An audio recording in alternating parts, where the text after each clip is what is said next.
30च्या वर झालोय, 35च्या वर झालो आणि 40च्या जवळपास झालो. कदाचित 40च्या वर पण गेलो असतील. म्हणून संध्या संपल्यात का? तर नाही.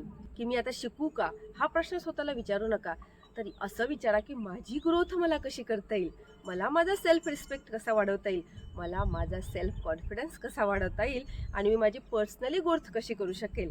कारण आता जे इतरांसाठी करत आलो ते कधी स्वतःसाठी करून बघितलं. 30च्या वर झालोय, 35च्या वर झालो आणि 40च्या जवळपास झालो. कदाचित 40च्या वर पण गेलो असतील. म्हणून संध्या संपल्यात का? तर नाही. कारण आत्ता तर खरी सुरुवात झाली. आतापर्यंत इतरांसाठी जगलो, आता स्वतःसाठी जगूया. नमस्कार मंडळी, मी वैशाली, तुम्हा सर्वांचे स्वागत आहे. आणि काही कामानिमित्त बाहेर गेले होते, कमेंट दिसले एक दोन, म्हटलं चला आज याच विषयी व्हिडिओ बनवूया आणि भरपूर महिलांना यातून फायदा पण होईल. तर आज माझ्या ज्या गोडताईंना आहे ना, ज्या माझ्यासारख्या 40च्या जवळपास आहे, 30च्या वर आहे किंवा 35च्या वर आहेत, त्यांना असं स्वतःला कधी कधी वाटत असेल की खरंच आतापर्यंत मी काय कमावलं किंवा मी माझा असाच वेळ वाया घालवला, आता मला काही करता येईल का? तर नक्कीच करता येईल. कारण आतापर्यंत आपण इतरांसाठी करत आलो ना, मग आता स्वतःसाठी करू शकत नाही? नक्कीच करू शकतो. म्हणून तुम्हाला सांगते ना, कधी हार मानायचं नाही. 30च्या वर गेलोय, 35च्या जवळपास आहे, 40च्या वर गेलोय, 40च्या जवळपास आहे, तर भरपूर अनुभव आलेला आहे आणि या अनुभवातून आपण खूप काही शिकत आलेलो आहोत आणि इथे ते कलेक्ट होत आलेलं आहे. इथे छान अनुभव आपण आपल्या मनात छान असे गोळा करत आलो आहे. त्यामुळे त्याचा तो फायदा घ्यावाच लागेल ना आता, आणि त्याचा उपयोग मग आपल्याला डेव्हलप करायसाठी करायचा. म्हणून तुम्हाला सांगते ना, कधी घाबरून जाऊ नका.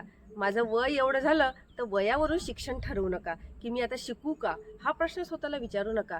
तरी असं विचारा की माझी ग्रोथ मला कशी करता येईल, मला माझा सेल्फ रिस्पेक्ट कसा वाढवता येईल, मला माझा सेल्फ कॉन्फिडन्स कसा वाढवता येईल आणि मी माझी पर्सनली ग्रोथ कशी करू शकेल. कारण आता जे इतरांसाठी करत आलो ते कधी स्वतःसाठी करून बघितलं. राहा कधी स्वतःसमोर आरशाच्या समोर उभं आणि सांगा स्वतःला, कर आता तरी.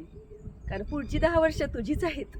आणि जेव्हा तू आरशासमोर उभी राहशील 10 वर्षानंतर, तेव्हा मी सांगेल स्वतःला मी काहीतरी केलं आणि याची मला कधीच खंत राहणार नाही. मग पण नाही केलं ना, तर फक्त एवढंच वाटेल की जे आतापर्यंत वाटत आलंय की खरंच मी काहीच केलेलं नाही आहे. खरंच असं वाटेल की मी आतापर्यंत काहीच केलेलं नाही आहे. आणि तसं वाटायला नको तर करा, डेव्हलप करा स्वतःला, ओळखा स्वतःच्या स्ट्रेंथ, करा पॉझिटिव्ह विचार आणि करा सुरुवात. हीच वेळ आहे सुरुवात करण्याची. कारण आता हीच वेळ सगळ्यांसाठी असते. कितीही असलं, काहीही असलं तरी स्वतःचं असतं ना, ते वेगळंच असतं. जे असतं ते दुसऱ्यांचं असतं. म्हणून स्वतः काहीतरी करून दाखवा, स्वतः घडा, स्वतःला विकसित करा. वय किती असू द्या, शिकायसाठी वय नसतं. शिकायसाठी कधीच वय नसतं. आपल्या चॅनलला भरपूर व्हिडिओ पण आहेत तसे 2-3. मी त्यात सांगितलंय, शिकण्याचं कधीच वय नसतं. स्वतःला बंधनात अडकू देऊ नका. डेव्हलप करा, मोकळं सोडा आणि मोकळं सोडून न स्वतःला ग्रोथ करा, स्ट्रेंथ ओळखा आणि यामुळे आपण भरपूर घडू शकू. म्हणून वय माझं 35 झालंय, 40 झालं म्हणून बंधनात अडकून राहू नका. ग्रोअप करा. जितकं ग्रोअप करता येईल तितकं करा.